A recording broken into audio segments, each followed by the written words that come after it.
Mga antik ug manindot nga furniture gibida sa lungsod sa Danau sa tabo sa Kapitolyo.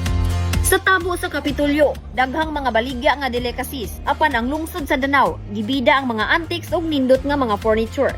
Si Tommy Parot ang nagbaligya sa mga furniture, mga antik ug mga rebulto sa mga santos. Iyang gipasigarbo ang furniture ug ang mga antik nga ginama sa mga panday gikan sa Danau City. Gipasigarbo sa Danau City nga bisan pa sa moderno nga panahon, nagpabilin gihapon sa Danau ang ilang kultura ug padayon nga gipakita sa mga Danawanon ang ilang kahanas sa furniture.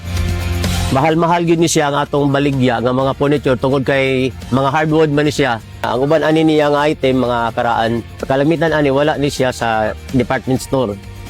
No, kay mga pangitaon man ni siya nga mga pieces ba. Bisitaha ang booth sa nagadaiyang lungsod sa tabo sa Kapitolyo ug suportahe ang lokal nga mga produkto.